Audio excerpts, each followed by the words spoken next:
Hi everybody, welcome again to another program of Yeshiva Classroom, and this is being recorded on Monday, January the 29th, 2024.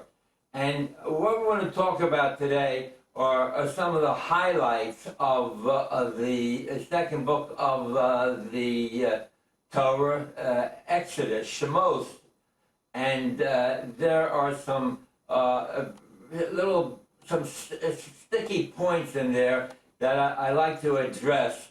And so if you bear with me, I hope I can make it informative and something that's enjoyable, because there's some points there that I like to go over with you. And just to start off, let's start off in Exodus and Shemos, where the Jewish people are assembled in front of Mount Sinai in the region called Chorev, and they are to hear the Ten Commandments, because God spoke to the Jewish people, the entire 12 tribes, and those that left Egypt with the Jewish people after having seen how God fought with the Jewish people to win over their release and their freedom. So they stood around Mount Sinai, and the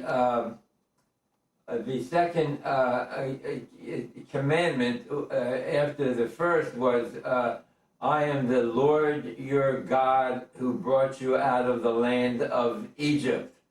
And there being one, being a God, and two, that there's only one God.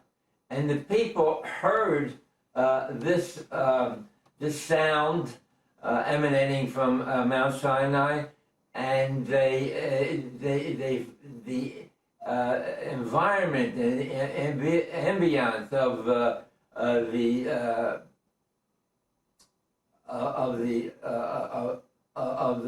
thunder and the lightning and the shofar blowing in it, and throughout, that they asked Moshe Rabbeinu, Moses, our teacher, to listen and take over the words that God is giving us and transfer it to us, because we cannot stand the ambience and the environment, because it's taking our souls from our bodies. So Moshe agreed to that, and that's in chapter 20, in Exodus chapter 20, verse 17, that Moshe says that being that you are so fearful, I will relay the messages from God, the teachings, and give it over to you. And after the Ten Commandments were spoken, not given, but spoken, we see the Torah writes, Ve'ele mishpatim, and these are the laws, the civil laws, the torts, the responsibilities, and all those things that pertain to everyday life is given right after the Ten Commandments. And these, the conjunction v, tells us that it is to be joined in with the Ten Commandments, and it was a special teaching that God gave to Moses, our teacher, and those teachings were relayed to the Jewish people. and they go on from chapter 21, 22, 23. All those chapters are spoken about the civil laws, the torts, responsibilities, liabilities, the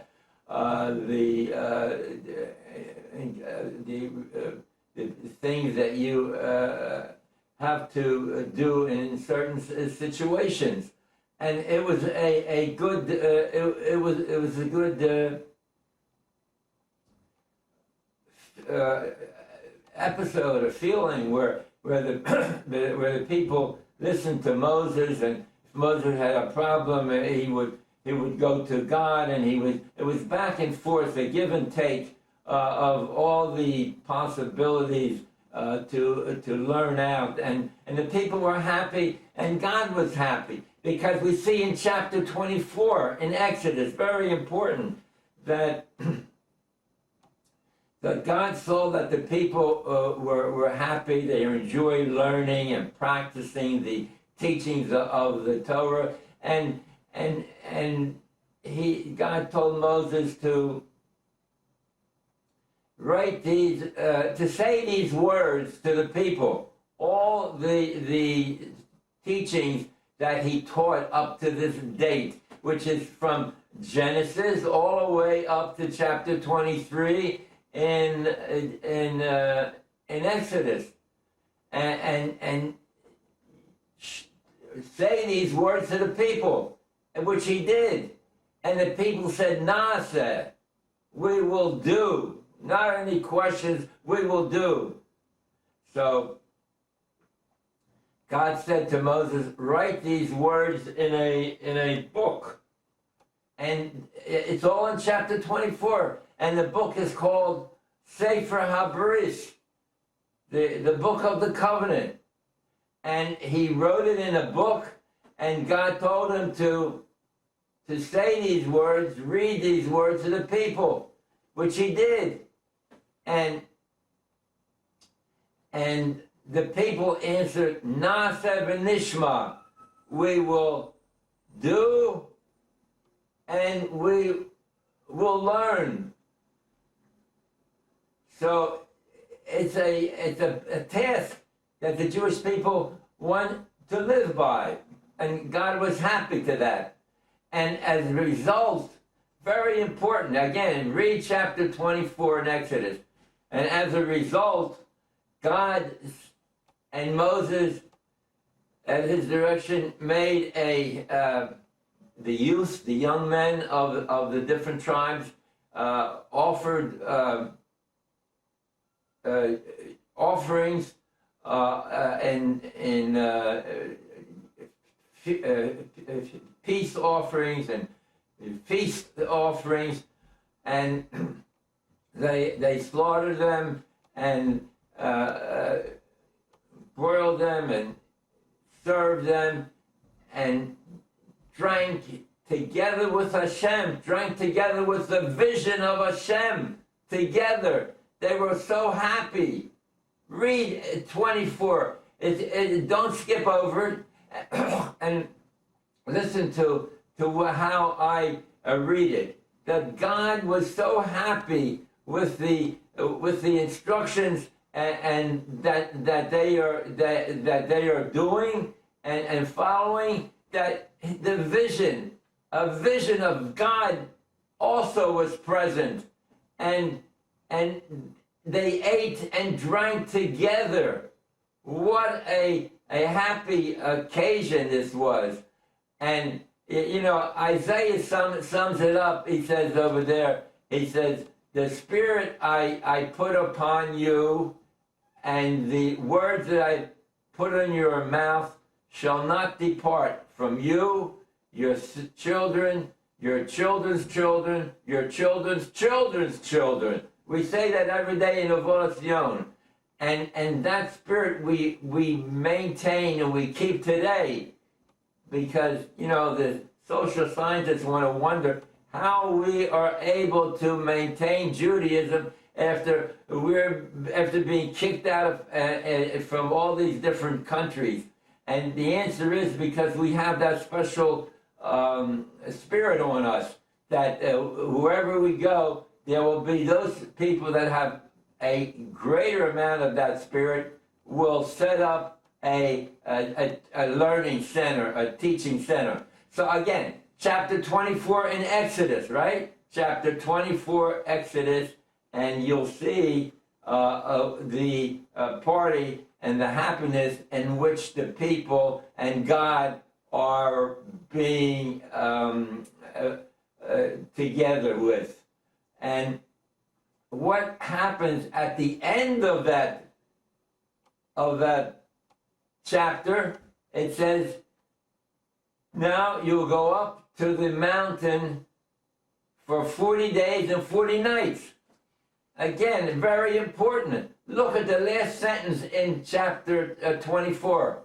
You go up and stay there for 40 days and 40 nights.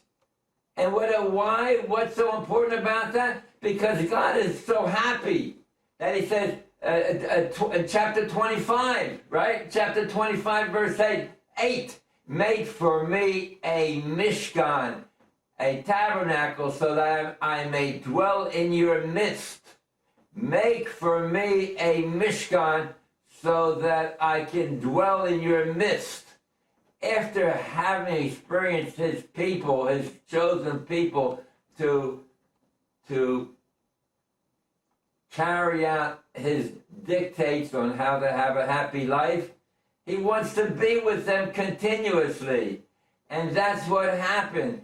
And in chapter 25, beginning there, he talks about, he tells Moshe all about the construction, the different appurtenances or furnitures that he is to make, the specifications to the centimeter of how the ark, for instance, where Ark of the Covenant, where the Torah will be stored, and all the altars, the golden altar, the showbread table, all the furnitures that's in the portable temple, portable mishkan, portable temple that God, so to speak, inhabits, were dictated word by word. He was so happy, and Moshe dictated them and wrote them down, and taught the people all the specifications, and he even the garments of the priests of the Kohanim were brought down and described. The Urim and Turim, the special hotline to God. So all of these were specified. And they went 25, chapter 26, chapter 27, chapter 28, chapter 29, chapter 30. But don't get confused, because basically what these previous chapters that I mentioned are given over in beginning with chapter Vayaka Pekude, I believe it's chapter 37, right? 37 to 40. The same thing when that order is given to commence construction. But let's not jump ahead. Right now we're on chapter 25 to 31. And we're detailing all the furnitures and all the surrounding walls and the roofs and everything. So that's so important. Now in 31, after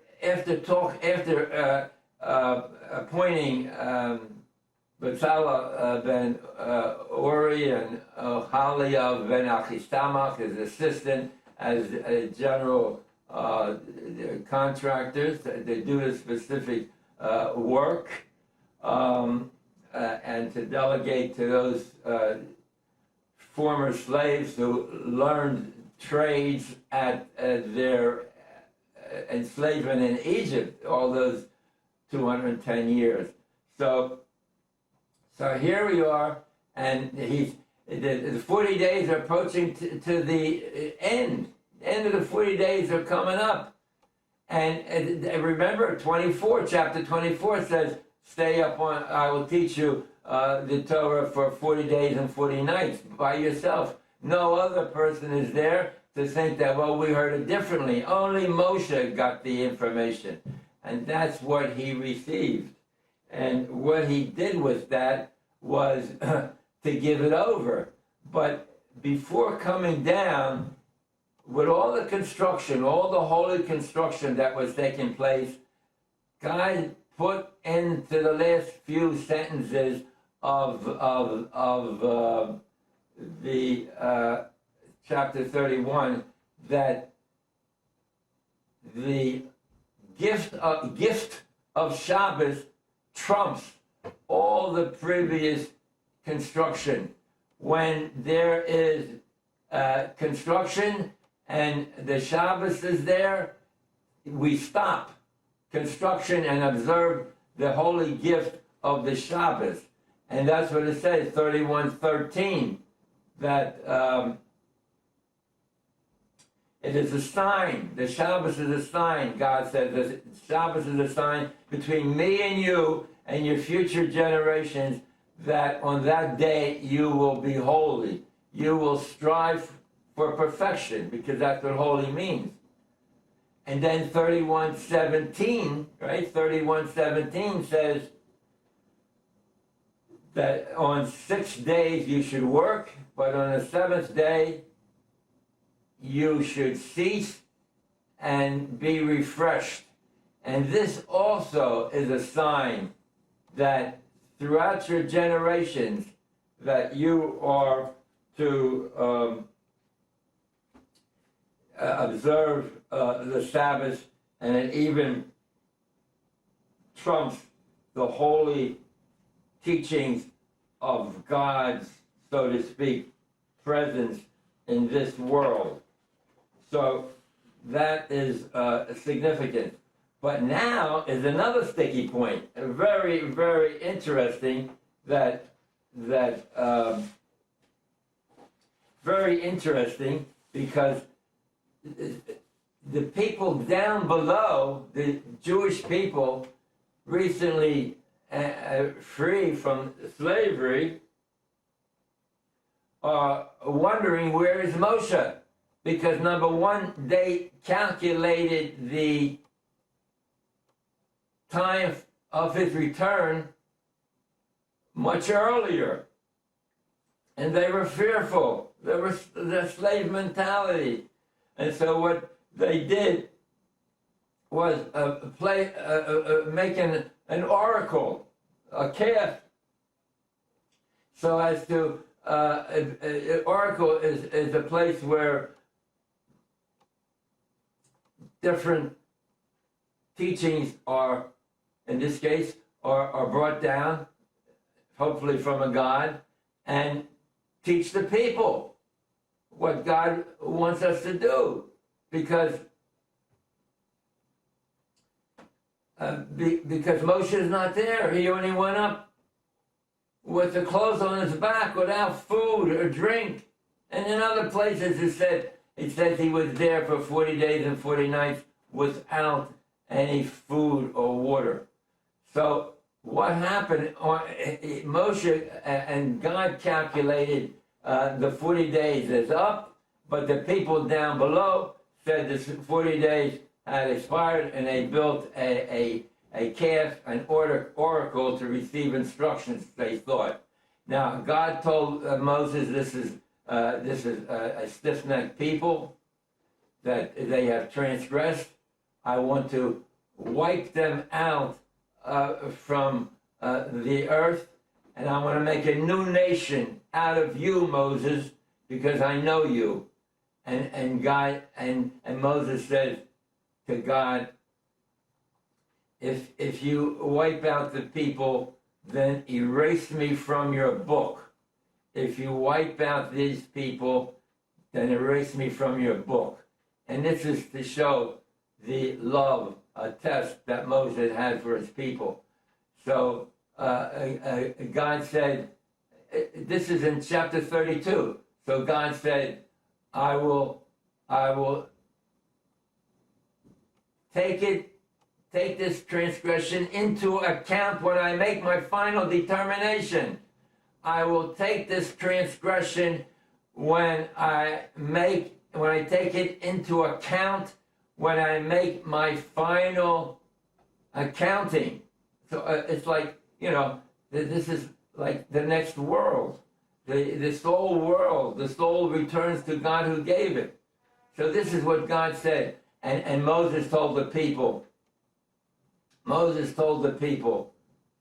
that, what I want to say, Moses told, so he said, I will pray for you. And the prayer is in chapter 32 in Exodus. And we say this prayer every day, that on a fast day, and it says Vayachel, and Moses and or in this case it's Moses, prayed profusely with kavana. He prayed with kavana that you should forgive the transgressions, and in that paragraph, that short paragraph that says Vayinachem, and God recounted, and God gives them a lifeline. He did not destroy. That's Vayachel. He played profusely. Vayinachem, and he reconsidered. And that's the end of chapter 32, except for the last sentence. It says, and God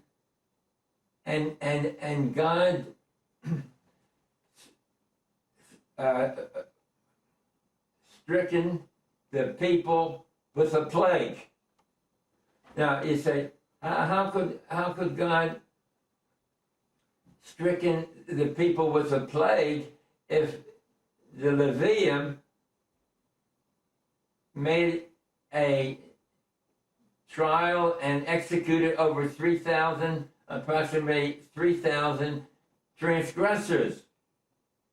And the answer is that one answer is that God wanted to send a message to those people who sat on a fence while they saw a oracle, a calf being made.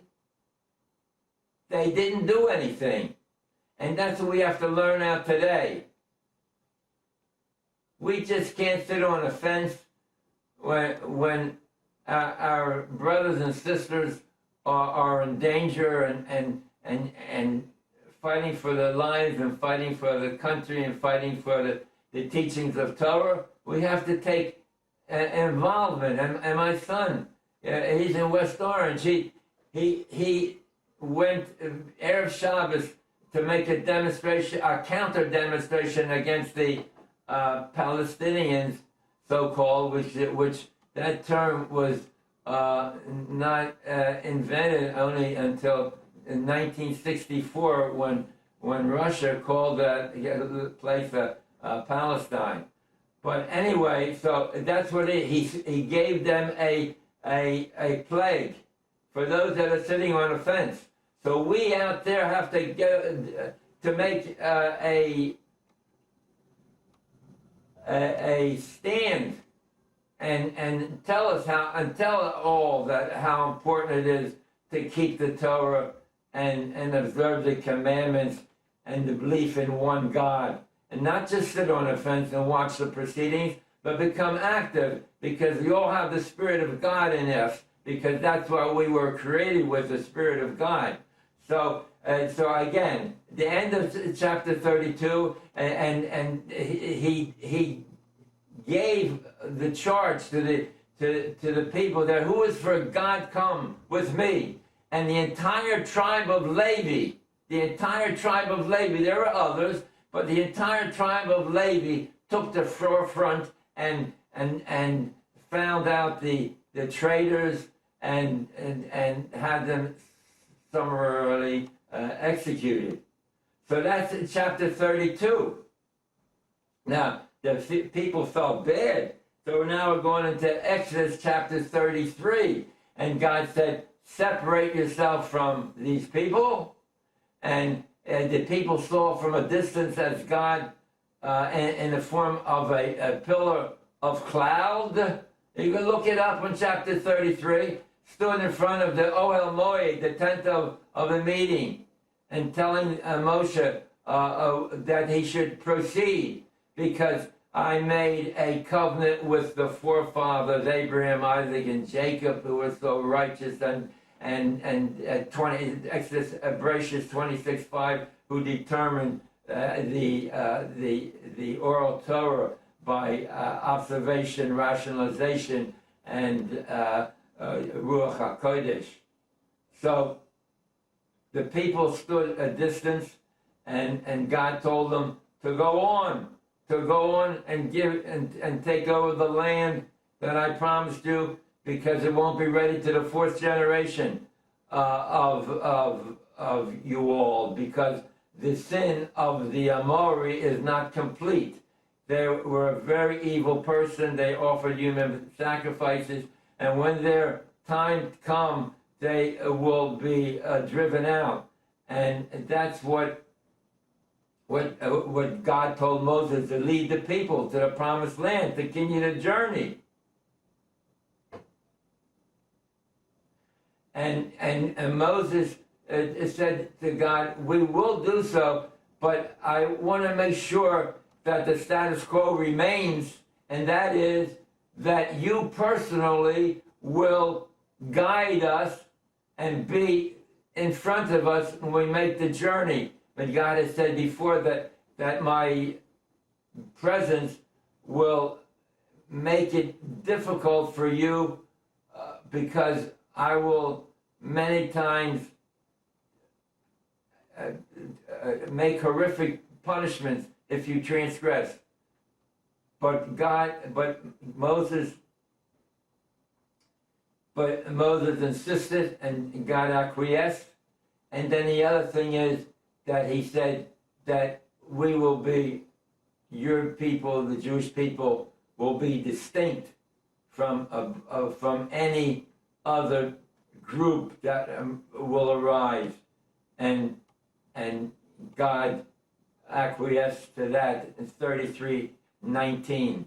But I want to bring another pasuk from 34:19, that God says over there in chapter 34. He says, I will show favor to whom I want to show favor to, and I will show mercy to whom I want to show mercy to. So here we are at chapter 33, and that occurs after the forgiveness of the people. I want to go at a later time to when he went up and when he came down, and these are 40-day intervals. So now we're at 34, and God tells Moshe that he is to carve out new tablets and bring them up to the mountain, and I will give you the second, and I will engrave on those tablets what you broke down on the first tablets when you broke them down, when you saw people, so to speak, trying to reinvent the wheel, like today, the reform, the conservative, and reconstructionists. They want to find a shortcut. They want to reinvent something that's already been in existence for years. We have to talk out against them. Even though they're our brothers, we have to, as it says in chapter 29, 28 in Deuteronomy. It says over there that I will address the secret, the hidden sins, but you are to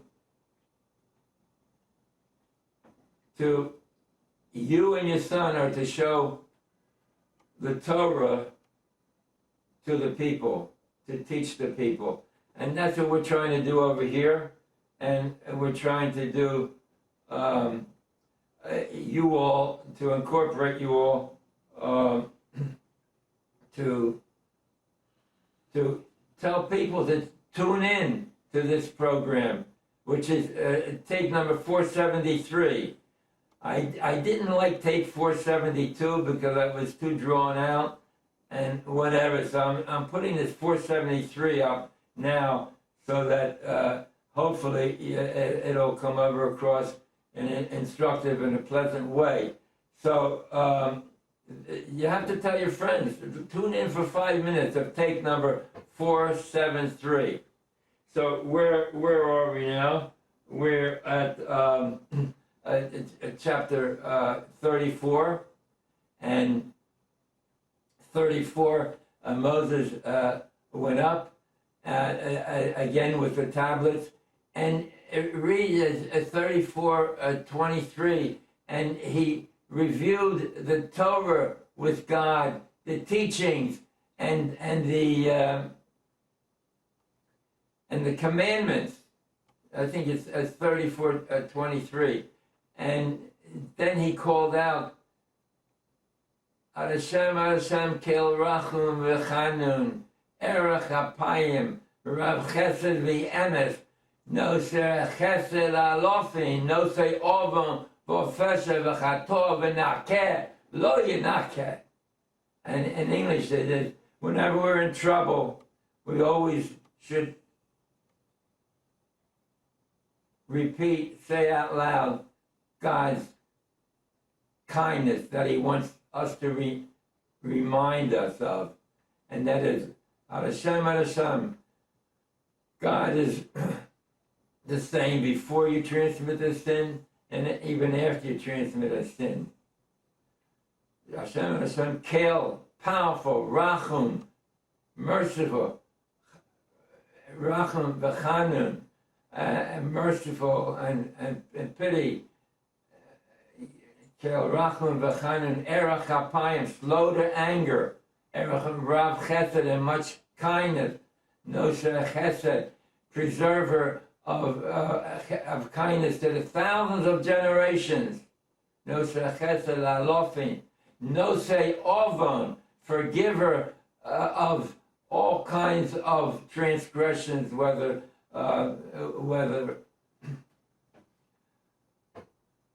purposely done or secretly done or not aware of being done. No sechet alofi, no se ovon v'ofeshe v'chato v'nakei. Those are types of transgressions that he will forgive us, that we should remind ourselves that he is all powerful and he is all kindness. And we should always have everything about us. Well, let me leave that off a little bit. But so that was 34. He reviewed the Torah. He looked at the commandments and the directives, and he said that the 40 days being up, he will come down. And now the people could not bear to be in his presence because there was a beam of light that shined forth from him, and they could not take it. So they had to put on a mask while speaking to the people, because the people level of holiness had decreased over all these last several months. And as a result, Moshe had to put a mask on. The guy didn't want to translate that word as a horn or something. I don't know. But anyway, that's what happened. And as a result, after finished speaking with the people, he said, he came down and he put the mask back on. And over in that chapter 34, it says, you will go up and teach the children, the Bnei Israel, of the construction, and put that into place. Commence construction. That what we learned before, we will now do as the specifications, the blueprints are before us, and now we will actively construct. That begins on chapter 35. For 40 days and 40 nights, they're up there constructing. Under the direction of Basala ben Uri and Havia ben Achisamach. They were building all the specifications, all the furniture and the garments and what have you that was necessary for God to live in that portable temple, the Mishkan. The portable temple, the Mishkan. So, it's important that you should read these chapters and try to, if you like, to put Rashi or any some of these thoughts that I put into your into this program and make you feel good and get over some of these sticky points. Now, excuse me. I want to come up with a thought that can be put into practice and to give over teachings. And I'm addressing this as urgent care Torah help. Urgent care Torah help. I want every community, hopefully you will call me and we can discuss it, but I want every community to have a individual on call, urgent care, on Torah help, wherever that community may be. In other words, if it's 5 towns, you send press releases to the 5 town papers, that the free papers that come out every Friday, regarding the community free urgent care Torah help call-in line. And this could go over the entire world. It's an urgent care. We'll have rabbis or learned people answering these calls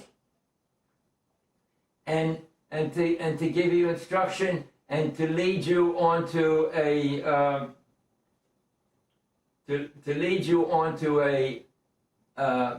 help, whether you're a student of Talmud or you just have some sticky points like I tried to go over in this last session, but those are important. So if you're interested, or do it on your own, get somebody available, and it could be 24/6, or it could be just a Sunday from 10 to 5. Have someone available with the telephone to answer all these questions. We can't sit on the fence. We have to reach out to the institutions and let them set up something similar to urgent care. So that's important. And right now, if you want to have a question on Talmud, you can call Rabbi Morty at 347-499-4893. That's Rabbi Morty. He's an expert in all areas of Torah and especially Talmud. So that's that card, and I wish you would get back to me and see if we can work together on something like that. We spoke about how the Jews survived. We spoke about that, how we have that spirit in us that no matter where we're exiled, the social scientists can't figure it out. Whereas all these other civilizations went by the wayside. Sparta, Greece, Roman, and powerful as they were, the Third Reich are in the dirt. You need a bulldozer to find out who they are. But Judaism continues because we were gifted with the Spirit of God who placed it upon all those Jewish people. It will not depart from you, your children, your children's children, your children's children's children, and the words I put in your mouth. So those people that don't have that strong inclination, work on it. So in addition, we have witnesses. What does it say? Witnesses. 3 million Jewish forefathers were at Mount Sinai, were there to witness all these miraculous events, and we believe in our forefathers. How do we know it's 3 million? Because it says over there are 600,000 men from 20 fighting age, and so if you speak of the women and the older and the younger people, comes to about 1.5 million,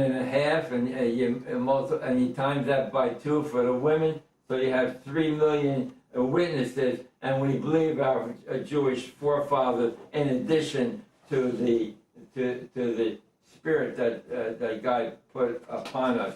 So that's our divine history book, and the Torah, which is divinely given. You have to review these.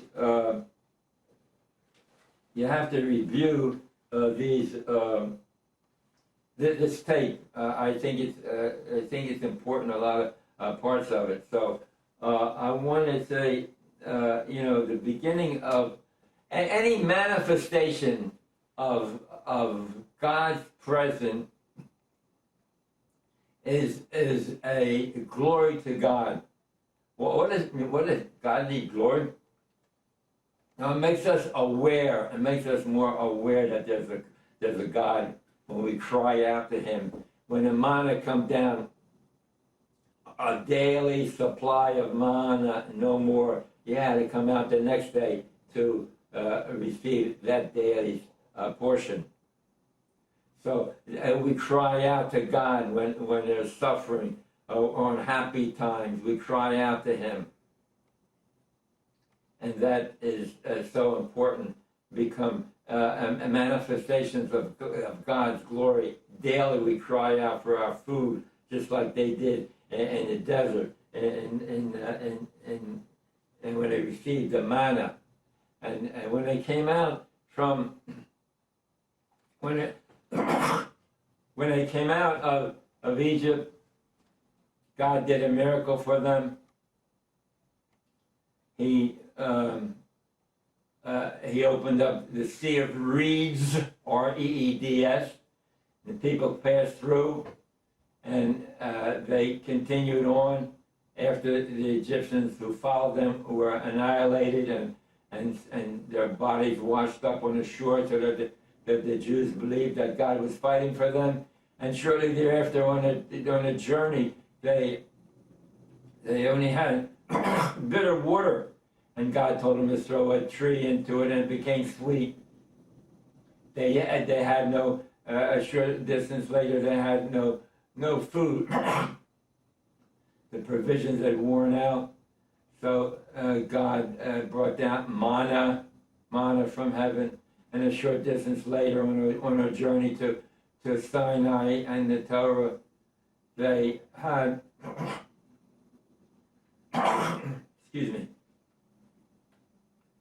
they had no water, and with the staff, Moses struck the rock, and water came out.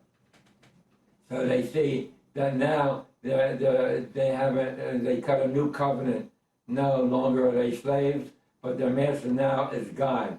Now I want to show every manifestation of God's presence is glory to God. What does it mean, glory to God? Adornment and honor for creating a tremendous artifact. Now here, this is a little branch of an evergreen bush, but I'm just using it to show a purpose of the ability of each leaf to generate photosynthesis through the sun that's driving 93 million miles away to hit the upper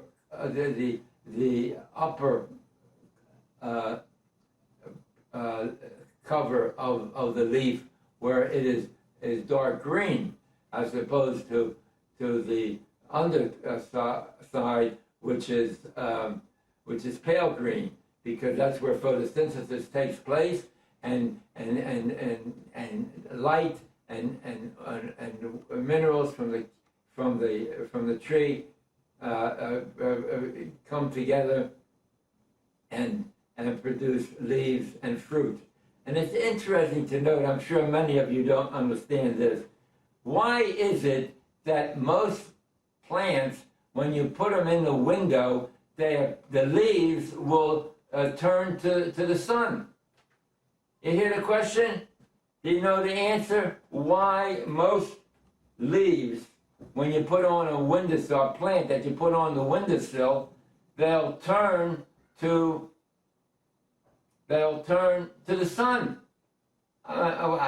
Again, how does the leaf know how to turn to the sun where it can catch the sunlight and produce sugars and starches?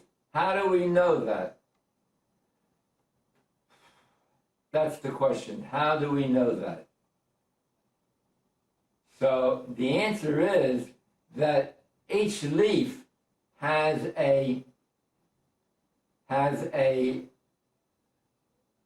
layer of cells that are destroyed by sunlight. In other words, if this leaf is facing this way, and the sun's coming down over here, this leaf the sun will destroy the leaf, and it'll fall down, so to speak, and the leaf will face the sun. The leaf will face the sun. There's a certain layer of cells that are destroyed when the sunlight hits it, and thereby it comes into falling and facing the sun. Very interesting.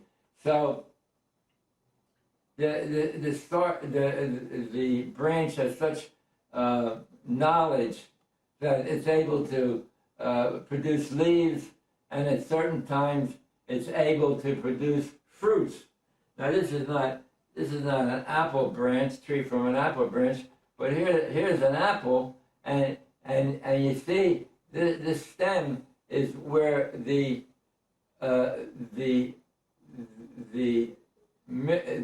minerals and necessary materials are needed to produce an apple, with the skin, with the seeds, and the DNA in each seed to produce another apple, like a Cracker Jack box. You get a free gift.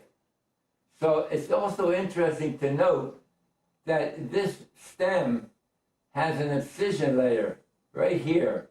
When it's ripe, you can pull it off from the tree. But if it's not ripe, you have to pull, and you get some branches and the whole thing, and it's not right. But that's what they have to do because they get it to market. So that's interesting. A bit of biology to lighten the day and show the manifestation of God's presence. A manifestation of God's presence is glory to God, to give glory to God, to adornment. Glory means adornment and honor for creating all these wonderful creations. And here we have so many, I don't know how many, but I come across every once in a while people that want to turn away. It's unfortunate that they want to turn away from the teachings that have been given to us. But we want to remember that we have the urgent care. We have the urgent care, which Torah health, urgent care of Torah health. So another thing in Exodus was the fact that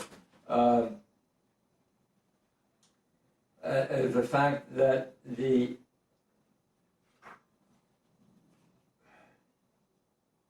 Egyptians, the magicians, could duplicate the things that Moses brought upon the Egyptians, and that is the first transgression was the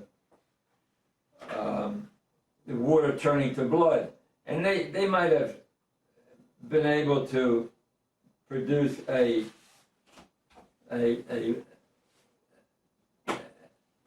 algae with a red flavor on it, a red shine to it, and appearance of blood, or they might have befouled the water and made a good environment for frogs to produce and to live by. But when it came to the third plague, which was lice, that they couldn't do. They couldn't reproduce. They couldn't try to duplicate, to emulate. Why? For one reason is it's such an unusual insect or bacteria that it can barely be seen with the naked eye. But what it has the ability to cement. Has the ability to cement a substance, enabling it to attach itself to a hair, and a hair of a human, and it has an ability to make an incision in the host's scalp. It has what's it called? Whatever, it can make a cutting, and then it has a chemical, an anticoagulant, so that it can send a chemical and not have the blood coagulate, and thereby enabling it to suck out the blood. That's a louse, L-O-U-S-E, plural, or lice. So where do we want to go? We want to again mention the fact that you can become involved by your writing skills, submitting messages to the local papers of a community interest, or you can help find a person that will answer telephone urgent care messages. So these are all different, many different shades. So, but you have to give us a call. Remember, here, leave a message. 516-295-4233. So, where we want to go from here, we reviewed the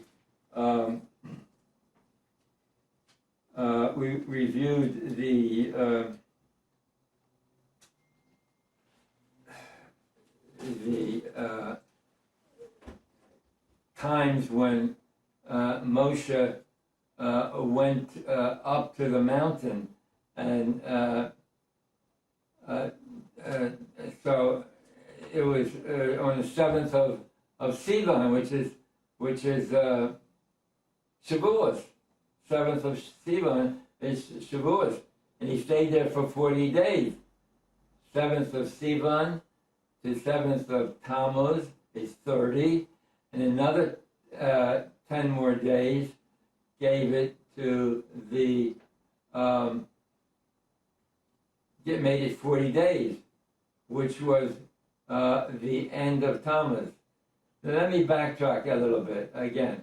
It's the 7th of Sivan, and 7th of Sivan to the 7th of Tammuz was 30 days, and then 10 more days brought it to the 17th of Tammuz. 17th of Tammuz is when Moshe broke the tablets, when he saw the transgressions. So that's when he came down. So he went back up and on the 17th or the 20th of Tammuz, and he stayed for 40 days. The 20th of Tammuz to the 20th of is 30 days, and 10 more days will give it the end of. So that was another situation where he came down up to the 20th. So he was down. He up on it, and came down on the 30th of Av, and then he went back up to Elul, right? Went back up in the month of Elul, and it's 30 days till 30 days to the month of Tishrei, and 10 more days brought us to the 10th of Tishrei, right?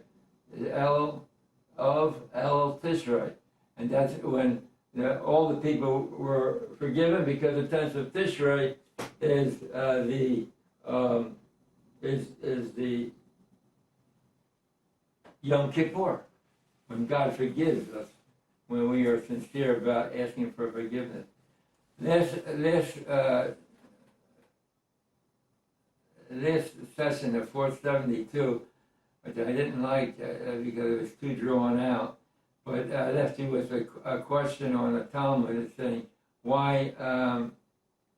It says if the onset parameters when the 3 stars come out, why didn't it write? Because the consensus, everybody agrees when the onset parameters when the 3 stars come out. Why did it write when the Kohanim entered to eat their truma? When is that? When the 3 stars came out. Why didn't it write the 3 stars come out? Why did it say when the Kohanim entered to eat their truma?